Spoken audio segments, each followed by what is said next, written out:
Hi everyone, welcome back. Here's the deal. I cannot stop thinking about Riverdale. I started pondering it and I think I'm spiraling. I'm actually losing my mind, and I think the only way to exorcise this demon is to talk about it, it's to share it with you, it's to offload this baggage onto you if you would let me. So that's what we're about to do. Riverdale fascinates me because as much as I want to fight the writers viciously and violently, and I will, I also gotta give it to them. They created a little bit of a masterpiece and it needs to be acknowledged. Like, the way comedy is enlisted as one of its genres on IMDb is so lawless. It has me chuckling just as much as any sitcom. For different reasons, sure, but a laugh is a laugh, and in this economy, it goes a long way. So a brief history of me and Riverdale before we get into it. I started watching the show as soon as it aired, and one thing about me, I'm gonna see it through.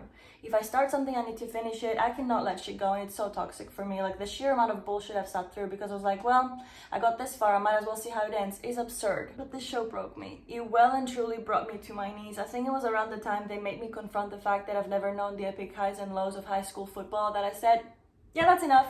I can't do this anymore, actually. That was unprecedented for me. Like, I don't think you understand the gravity of the situation. It was a huge moment in my life and it was tough, but it was the right choice for me to make at the time to let the show go. However, I'm taking it all back because even though I stopped watching, I've still kept up with the story against my will. I mean, people talk about it and I've heard about the most outrageous plot lines, and I can't pretend I don't want to know what the fuck is going on and why. And what was the turning point? When exactly did it start going 100 miles an hour downhill? I've never seen anything like it, so I've been considering rewatching it for a while, and then I started watching Mike's Mike here on YouTube. That's Mr. Microphone for You, and I've been very inspired by him, specifically by his series discussing the Twilight Saga. So I thought, okay, I'm going back to Riverdale, but it won't be for nothing. So this will be a series. We're recapping the entire show season by season. I hope you're excited, so at least one of us is.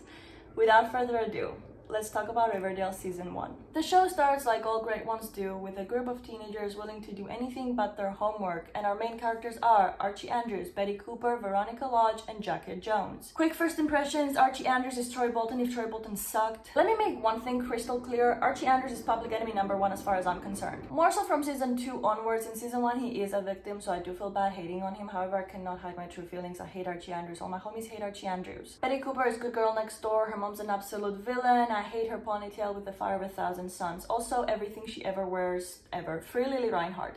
Like, it's not a joke. I'll be back to wearing sweaters before you know it. Wait, I love your sweaters though. Veronica Lodge is a rich girl from New York. She and her mom are moving to Riverdale because they are in the trenches. They're going broke because her dad is a grade A white-collar criminal. Although, I'm dazed and confused about that because they move into the nicest apartment I've ever seen in my life. So I have questions. Number one, what the fuck is that about, do you think?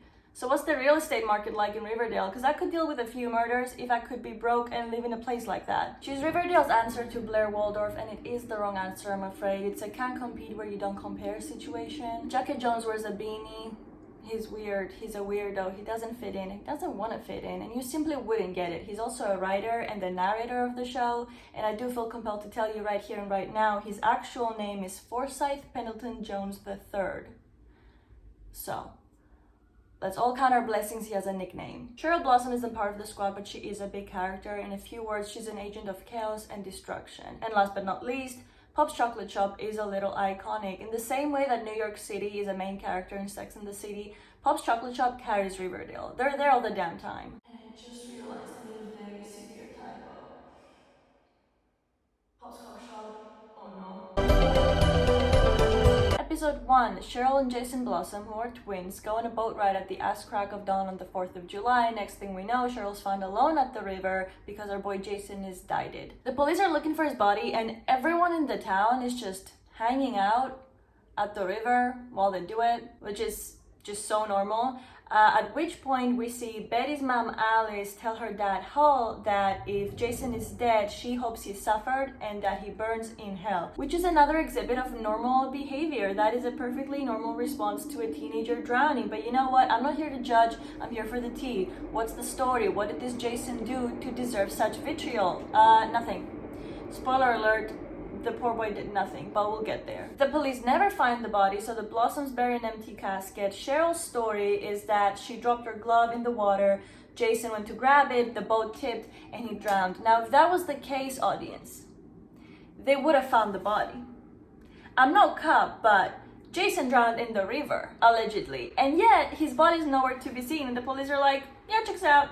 We'll rule this an accident. Fast forward to the last day of summer vacation. Miss Veronica Lodge and her mom Hermione arrive in Riverdale. Then we meet Betty, who is hanging out with Kevin Keller, who is the local gay best friend and also the sheriff's son, and they're talking about how she's about to see Archie, who she hasn't seen all summer, and Kevin is encouraging her to finally tell him that she likes him. They have a Taylor Swift You Belong With Me music video thing going on where they're next door neighbors and their bedroom windows are facing each other. It's cute. Anyway, she puts her hair in the fucking ponytail and goes to meet Archie. Now, at this date, she tells him that Toni Morrison, the Toni Morrison, told her that one summer can change everything at her internship where Toni Morrison was at.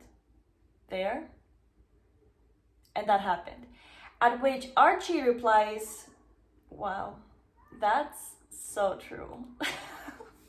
They really went for realism with that one. Straight men do be like that. Archie tells her that he's been writing songs because, of course he has, because what is a male teenage character if not unnecessarily torn between pursuing football or music? Then she tells him that she's been thinking about them and that maybe they should take things to the next level, but while she's talking, Veronica walks in. Archie is mesmerized. Betty notices, so she aborts, bearing her heart and soul to him. On the first day of school, we find out that Betty's mom's beef with Jason is that he apparently ruined her other daughter, Polly, who is not in the picture just yet. Then we meet Josie and the Pussycats when Archie offers to start writing songs for them and he's rejected in a big way. Josie's the resident nepotism baby. She aspires to be the next Beyonce, and I cannot comment on that at the present time. I mean, she can sing sometimes, which is more than anybody else on the show can say, but let's not reach for the moon. We won't land among the stars. But she's the mayor's daughter and she has this band called the Pussycats. Now, if you think that this show is already a big fat cliche, I regret to inform you, you've seen nothing yet. Let's roll the student-teacher relationship none of us asked for but got anyway. Archie hooked up with Miss Grundy, first name Geraldine, over the summer. Now you're getting warmed up. I'm gonna throw another one at ya. Archie's dad, Fred, and Veronica's mom, Hermione, know each other because they dated in high school. Now Hermione is asking Fred for a job and we find out that her husband Hiram is on trial for fraud and embezzlement. While Archie and Miss Crip McGee talk about his music, Archie is distressed and distraught because they were at the river the day Jason died and they heard a gunshot. Veronica and Betty try out for the River Vixens, which is the school's cheerleading team headed by the one and only Cheryl Blossom, and when she's utterly unimpressed by their audition, Veronica kisses Betty. And for what? And for why did that happen? Faux lesbian kissing hasn't been taboo since 1994. Why was that Veronica's response to being rejected? Why did she think that would work? Because it doesn't, but they get it anyway because Veronica says so. There's a school dance, like the year literally just started, but fine. There's a formal and Josie and the Pussycats sing the song that Cheryl's parents listened to while they conceived Cheryl and Jason. And that's just an odd little plot point that I thought was worth mentioning. Cheryl hosts an after party. Veronica and Archie play 7 Minutes in Heaven. They kiss. They pretend to try not to for Betty's sake, and it lasts an entire 30 seconds. And then when they come out of the closet, Betty's gone. Towards the end of the episode, Jughead enters the picture when Archie goes to Pop's to find Betty, but finds Jughead instead, working on his novel about Jason's death.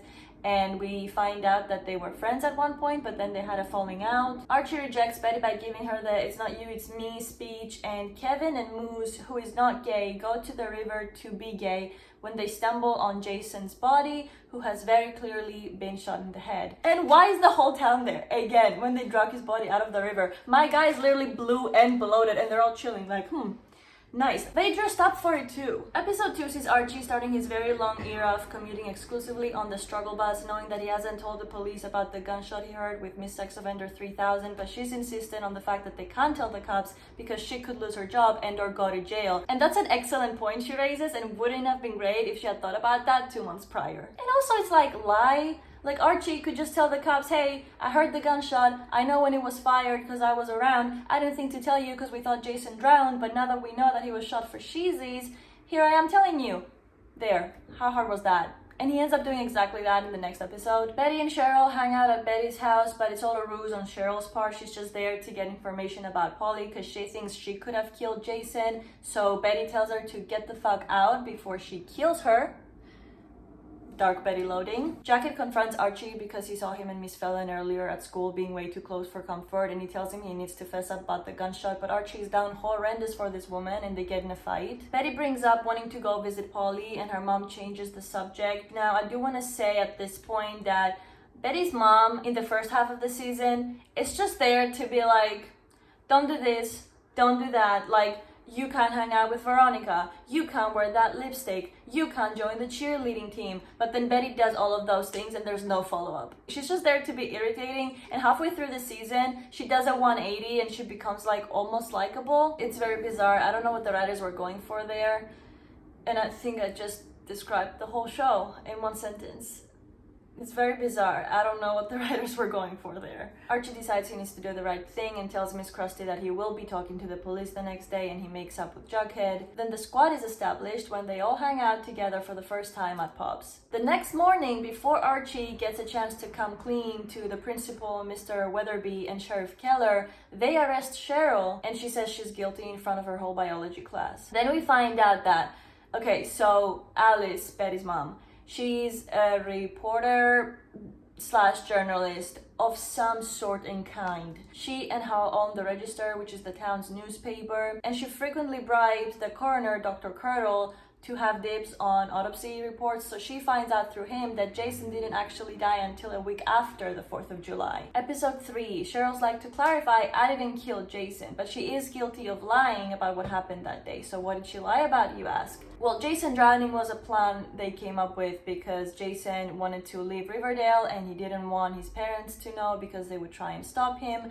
so they faked his death. And I just feel like there were less extreme options that could have been considered, but to each their own, that's what they did. And Cheryl thought that everything had gone according to plan. That is, of course, until his body was found. Archie tells Principal Weatherby and Sheriff Keller about the gunshot, but he doesn't tell them that he was with Miss Pedo. Betty decides to restart the school's paper, the Blue and Gold, and enlists Jughead as a writer and sends him off to investigate what Dilton Doily and his scouts were doing the morning of July 4th at the river, because they were the ones that found Cheryl alone. There's this whole storyline this episode about Veronica getting slut-shamed. Basically, she goes on a date with this guy named Chuck Clayton, who is the football coach's son, and the date goes well, but then the next day he posts a picture of them together with a slob of maple syrup edited over her face, and he says he gave her a sticky maple. I mean, Jesus Christ, I don't even know what that's a euphemism for. The girls find out that Chuck and his teammates have a playbook where they score girls they go out with and then they publicly shame them. Polly's name is in the book, so Betty loses her marbles and seeks revenge, which leads us to the first documented appearance of Dark Betty.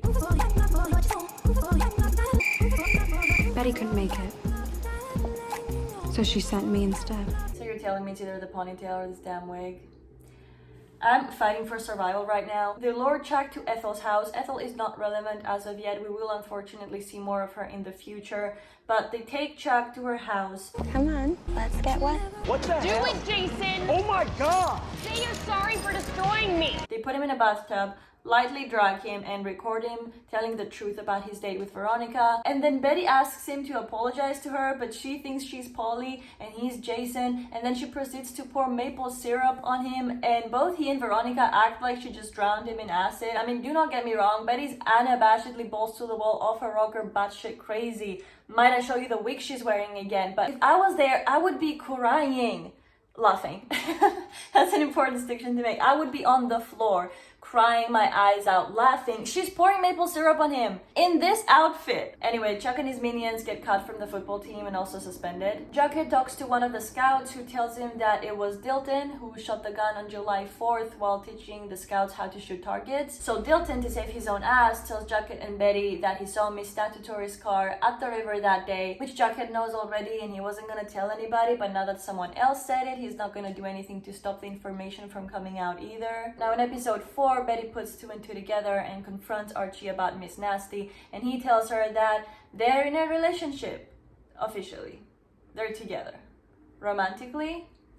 they're a couple. In less jarring news, the drive-in that Jughead works at is about to close down, and he appears to be the only person in town who cares. Cheryl sees Hermione talking to a serpent, and she snaps a picture intending to show Veronica. Now, that is not because it was super impressive that Hermione was speaking to a mute animal, but rather because the serpents are a gang from the wrong side of the tracks, aka the south side of town. Archie's freaking out about what Betty might do now that she knows about his affair with Miss Predator, while Betty starts digging and finds that there's no trace of this woman anywhere before she started working at Riverdale High. Archie asks her to drop the investigation, but she doesn't listen and instead breaks into Miss Cougar's car, where she finds the ID of one Jennifer Gibson and a gun that she naturally steals. Veronica asks Hermione what she was doing with a serpent, and she lies and she says she was just talking to an old friend and being nice, but then we see her donating a shit ton of money to the mayor's re-election campaign in return for the lodges securing the drive-in. Alice is in her daughter's room putting away clothes when she finds Miss Dusty's gun, and then to get an iota of context, she goes through Betty's diary. She then goes and gets Fred, and they all go find Archie and Miss Teacher from Hell, who have just broken things off when they get there, and Alice goes off on her. Archie's losing his mind, Betty's crying, Fred is just along for the ride, and Miss Gremlin decides to quit and leave town, and Alice promises to let the whole thing go if she does so. Veronica sees her mom talking to the serpent again, so she asks her about it again, and Hermione confesses that Hiram paid off the serpents to trash the drive-in and drive down the value so he could buy it at a major discount, and so Hermione was just paying the guy for his services. And when Jughead is leaving the drive-in, which turns out was also his home, not just his job, like he would crush there, we learn that the serpent Hermione was talking to is his dad, F.P. Jones. Oh, also Sheriff Keller finds his murder board completely destroyed. Episode 5. Cheryl is writing a eulogy for Jason's memorial, while Betty goes on a date with this kid, but only to grill him about Jason. And he tells her that Jason started acting weird after getting together with Polly. He pawned off all his stuff, and there were rumors he was selling drugs too. Betty asks her dad about Polly since her mom refuses to breathe a word about her, and he says that Polly tried to not be anymore, so that's why they sent her away. Betty and Jughead are in their investigative journalism bag, so they make a plan to search Jason's room when they attend the memorial. Now, at this point, I noted that Archie's confusing me. He liked Veronica right off the bat, but he was in love with Miss Sicko, but he loves Betty, but not like that. But he's flirting with Veronica again now that Sicko is gone, but he's also having a thing with Valerie from the Pussycats. Other than that, he's fighting for his life, trying to split his time between music and football. Back at the memorial, Dumb and Dumber sneak off to Jason's room, and they leave the door wide open. They get jump scared by Nana Rose, Cheryl and Jason's grandmother, who's being creepy as shit hiding behind the door. Then Miss Nana confuses Betty for Polly and reveals that she'd given her ring to Polly because she and Jason were getting married. And then we find out from Hull that the beef the Coopers have with the Blossoms and the reason they hated Jason is all because Cheryl's great-grandfather killed Betty's great-grandfather. They were partners trading maple syrup. You don't care, neither do I. Episode 6. Betty and Jughead figure out that Polly's staying at the Sisters of Quiet Mercy, which is an asylum for troubled youths. So they go there, and Polly's pregnant, and she says that she and Jason were forced to break up by the Blossoms, but then she got pregnant, so they devised this plan to skip town together on July 4th, but then that morning, as she was leaving the house to go meet him, she was basically kidnapped and taken to the Sisters of Quiet Mercy, courtesy of her parents. Then Alice comes and grabs Betty and Jughead. Then Hal and Alice gaslight gatekeep girl boss Betty to the moon and back. They tell her not to believe her sister because she's crazy. Betty asks her dad point blank if he killed Jason, and her mom says she wishes he did, and Betty realizes her parents are menaces to society. Jughead visits Betty to check on her. They kiss, but the moment dies a terrible death because Betty is reminded that Polly said something about a car that Jason had stashed for their escape, so she wants to go find it to corroborate Polly's story. Archie's having this crazy redundant storyline where he wants to perform at the variety show that the school is putting on, but he wants to do it with a partner because alone he chokes. So Veronica volunteers to sing with him, but then Valerie quits the Pussycats because Josie is overbearing, so then she and Archie agree to perform together. Veronica's pissed that he replaced her, so she joins the Pussycats and takes Valerie's place, but then before the show, Archie tells Valerie that she should sing with the Pussycats instead, and he needs to do this alone. He sings a bad song badly, and then everybody claps. I'll try. Veronica also sees her mom and Fred kissing in this episode. She throws a fit and then her mom forges her signature to get Fred the construction contract for the drive-in that the lodges just purchased. Betty and Jughead find the car that Polly told them about. They take pictures while we see somebody watching them, and then they leave to go get the sheriff, but when the sheriff gets there, the car is in the midst of burning to a crisp. And then when Betty and Jughead go to see Polly again, she has escaped. In episode 7, we learn Jughead's tragic backstory, which is that FP used to work for Fred at his construction company, but he was being super shady, so Fred fired him, and he has not been doing well since. He's been drinking and just generally being a deadbeat. Jughead's mom couldn't take it anymore at one point, so she took his sister Jellybean. God, these people hate their children, and they went to live with her parents. Now Jughead is living in a closet at the school. Archie finds out about all of this, so he talks to his dad and gets him to offer FP his old job back, which he begrudgingly takes. Polly is missing, and the Blossoms find out that she escaped the sisters the night Jason's car burned down, so they think she escaped to do that, and if she did that, then she could have escaped to kill Jason too. So then Alice makes a press release and announces that Polly is pregnant to do some damage control because it's looking real bad for Polly right now. Betty finds her in their attic, and Polly's like, I gotta go, like our parents are gonna make me put the baby up for adoption. And Betty's like, no, they wouldn't do that. Why would you say that? Our parents? No way, no shot. And then she asks her parents, and they're like, oh yeah, for sure, absolutely, we're doing that. Jughead is being questioned by the sheriff about Jason's murder out of fucking nowhere, and he acts so guilty. He doesn't say where he was when Jason died. He asks for a lawyer. When Betty goes to visit him, he's like, I didn't do it, you have to believe me. Obviously you did. Nobody thinks you did. What are you doing? Betty's like, we're gonna get you out of here. All the evidence against you is circumstantial. What evidence? The evidence in question is him having been bullied all his life by the popular kids, so he might have decided to kill one of them for revenge. I think they wanted us to think for a second that he did it. They wanted our little hearts to skip a bit, but it just fell flat. Throughout the season, they try to throw us off the scent, and it doesn't. They're so bad at it. FP is nowhere to be found while Jughead is being questioned, but Fred steps in and gives him an alibi again. Why couldn't he give them one? He didn't do it. He has one, like a real alibi. Why couldn't he just say where he was? What else? Polly flees to Veronica's apartment, and FP has Jason's varsity jacket in his house. The plot is so thick at the moment, and it's gonna keep getting thicker. We're at episode 8, and remember the drugs that were found in Jason's car, and his friends said that he was dealing drugs before he died? Well, Polly tells the sheriff that was supposed to be a one-time delivery. He made a deal with the serpents because they needed cash to run away. Polly's having a baby shower, and Alice shows up and asks her to move back home. Polly refuses, and she tells Alice and Betty that before she was sent away, Hal had made her an appointment to abort the baby. Alice confronts Hal, and I don't know why she's that mad about him orchestrating an abortion. She didn't want the fucking baby either. She was about to give it away without Polly's consent, but now she's super pissed, and she says that Hal tried to do to Polly what he did to her. Then she tells him that Polly's moving back home. He's not having it. He says he will not be raising a child that has Blossom blood. So she kicks him out of the house, but it's all for nothing because Polly decides to go live with the Blossoms. Episode 9, Archie is coerced into going to this family thing with Cheryl in exchange for Penelope putting in a good word for him with the music academy. And then when he's there, he's also asked to escort Cheryl to a banquet. The whole thing's very Get Out. Veronica tries to help Ethel Muggs, who's having a tough time, but then when Hermione hears Ethel's last name, she tells Veronica that Ethel's dad lost a lot of money working with Hiram and they will be testifying against him. And I wrote down, Veronica realizes her dad is bad, question mark, question mark. It took her a while, and I've been filming for like 3 hours. Hermione comes clean to Fred about the drive-in. I don't know if I made it clear that they are working together at this point in the story, Fred and Hermione. She did ask him for a job. I mentioned that, but I don't think I said that he was hesitant at first, but he did give her the job because he's the only good person in town, the only good parent too. And so she tells him that she and Hiram bought the drive-in.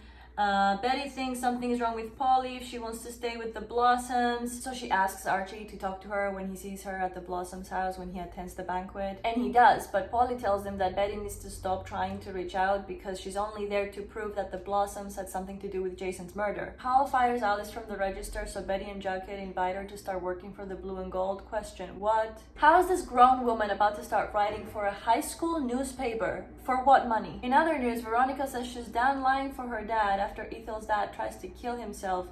That aged so poorly. Oh my god. Cheryl kisses Archie, and while running away in fear, he overhears the Blossoms say that it was them that sent Hiram to jail. And then Archie and Valerie have the world's most boring breakup. I didn't even know they were dating. In episode 10, Veronica finds out about Clifford Blossom being the one who put her dad in jail and has a dance battle with Cheryl about it. Bring it back, now the DJ turn it up, better than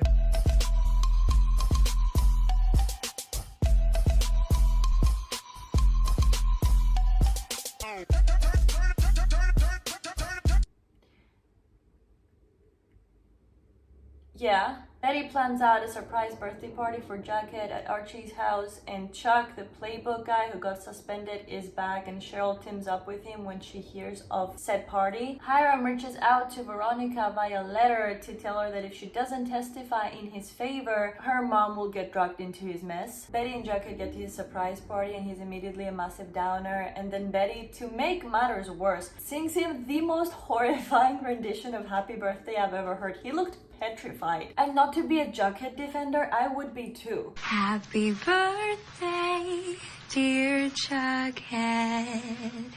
Happy birthday to you. I was haunting Betty. Veronica's crying all of a sudden, Archie's drunk, and Betty wants ice cream. Jughead tells Betty he didn't want this surprise party. She gets upset and asks him why, and he simply says he's built different, but that's to be continued because they get interrupted by the entire town crushing the party headed by Cheryl and Chuck. But then we get right back into the fight, and we are blessed by, dare I say, a top 10 television scene of all time. In case you haven't noticed, I'm weird. I'm a weirdo. I don't fit in, and I don't want to fit in.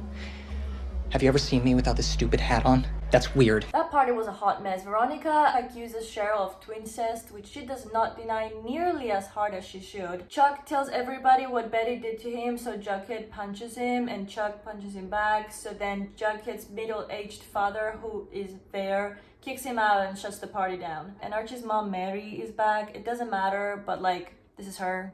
Take a good look at her because she will be back. She doesn't matter, like, in general, like, no shade to this woman, but I mean, she just minds her business and she's a girl boss lawyer. In episode 11, Veronica finds herself in cahoots with Alice because she's convinced that it was her father that put the hit out on Jason and that he hired FP to do it, and she keeps citing the fact that Hiram hired the Serpents to drive down the value of the drive-in as evidence of that. Like, because he did that, then that means he killed Jason too. Archie, out of all people, is sensible enough to be like, hey, it's a big jump to go from vandalism to murder, but she insists that they search FP's trailer, while Alice has FP and Jughead over for dinner before the homecoming dance to distract them. They go and search FP's trailer and they find nothing. When they get back to the dance, Betty suspects that they've been working with her mom, so she confronts them about it. Then Jughead gets involved, and when he finds out what they did, he gets mad at Betty for some reason when she had nothing to do with it. And then they're told that FP's been arrested for Jason's murder because the sheriff found the gun that killed Jason in a lockbox in FP's trailer. However, Archie and Veronica found no such lockbox when they turned the place upside down, so they realize that FP's being framed. They tell Betty, and then they all try and track down Jughead, who ran off. Episode 12, the gang finds Jughead and they tell him the gun wasn't there when Veronica and Archie looked. But before they get to the police station, FP confesses to Jason's murder. He says he knew of Jason and Paulie's plan to escape, so he kidnapped him on the 4th of July to hold him hostage for ransom. Jason tried to escape, so he shot him. He also says that he was the one who stole Sheriff Keller's files and that he also burned Jason's getaway car. But then Hal tells Alice and Betty that he was the one who stole Sheriff Keller's files and that the great-grandfather that was murdered by a Blossom was a Blossom. They were brothers, so Paulie and Jason are related. Were related. Jason's dead. No longer related because he's dead, but they were cousins. And that is why Hal didn't want Jason and Paulie dating. And you know who would have fixed that right away? Telling them they were related. Yes, exactly. I mean, at least I think that would have worked. But you never know. Cheryl finally suspects her parents and asks her mom what Jason was running away from, because now we know that the Blossoms are a-okay with incest. They couldn't have been on Jason's ass about Polly, so could they have had a disagreement about the business? I mean, they keep saying he wasn't cut out for it. Joaquin slays the day and tells Kevin where he stashed the duffel bag with Jason's jacket in it that FP gave him. And Betty finds a flash drive lost in a hole in Jason's jacket pocket, and on said flash drive is of course a video of Jason's murder. And it is at last revealed that the person who killed Jason was his dad, Clifford Blossom. Nobody moved. Who was surprised? Show of hands. Yeah, that's what I thought. Now, POV, you just found out that your father killed your brother. You did a bad thing, Daddy. And now everyone knows. Turns out that FP only confessed to the murder because Clifford said he would kill Jughead if he didn't take the fall for him. When the police arrive at the Blossoms to arrest Clifford, he is not alive at all. He hung himself. We made it, everybody. Episode 13, the finale. FP refuses to snitch on the Serpents for a lesser sentence, and Jughead is being sent to a foster home on the south side, meaning he has to transfer schools. Alice tells Betty that when she and Hal were in high school, she got pregnant and they couldn't agree on what to do. So she went away to the Sisters of Quiet Mercy and she had the baby there, and then she gave it up for adoption, and it is her biggest regret in life. So why the hell did she want Polly to give up the baby if she's been there, done that, regretted it? And remember, she didn't know that it was an incest baby at the time. That wasn't the issue. That's what I meant earlier about Alice's redemption arc. It makes no fucking sense. Veronica and Archie agreed to be each other's soulmates. I don't think that's how that works. Jughead starts school at Southside High, and Betty, Veronica, and Archie are like, we gotta go find him, we're gonna lose him to the dark side. It's a high school. They go find him and he's fine, doing normal things such as talking to his peers. Then Cheryl tries to kill herself, but before she does, she sends a text to Veronica. Archie punches Ice like a maniac while the others just like watch. And they save her. Meanwhile, it's the Jubilee. They're celebrating 75 years of Riverdale. I told you, it's always fucking something. Some kind of event, some opportunity for Archie to sing another terrible song, and he does. And then Betty gives a speech about FP and how he was innocent, but everybody turned on him, and how Riverdale needs to face the truth. Oh yeah, Hermione offers to buy Fred out of the business before Hiram comes home, and Fred refuses. Cheryl burns her house down, and back at FP's trailer, Jughead drops the L-bomb, and he and Betty and then Veronica and Archie start all hooking up separately to Believer by Imagine Dragons, although Jughead and Betty are interrupted by the Serpents knocking on the door to tell Jughead that they heard FP didn't snitch and that the Serpents are there for him, and they give him a jacket, and it's supposed to symbolize that he's like joining the gang now. So Betty's like not a fan, but I don't get it because she just gave a speech about how people were so eager to crucify FP because he was a serpent when it was in fact a Blossom who committed the crime. So why is she judgmental now, 2 hours later? Performative activism much? Now for the last scene of the season, Archie meets up with his dad at Pop's, and as he's washing his hands, a man in a black hood walks in and puts a gun to Pop's head to show him where the safe is, and then he turns around, switches gears completely, giving up extremely easily on finding the safe, and points the gun at Fred. Archie tries to take the bullet for his dad, but he's too slow, so the episode ends with Fred having just been shot, and that is season 1 of Riverdale. And I have been filming for a decade, holy shit. My final thoughts are, I enjoyed this season. I mean, it was a classic whodunit, which is always fun, but they completely missed the mark making it suspenseful in any way. Like, we're supposed to suspect multiple people for Jason's murder, but you have to make everybody look guilty in order to pull that off, and they did not. Of course it was his dad. Like, the Blossoms did not spend a second being normal this entire season. But I had fun watching, and I had even more fun taking notes for this video and filming it. So I hope you enjoyed. Thank you so much for being here. I appreciate you spending your time with me. I hope you have a great day, and I'll see you very soon. Mwah. Bye.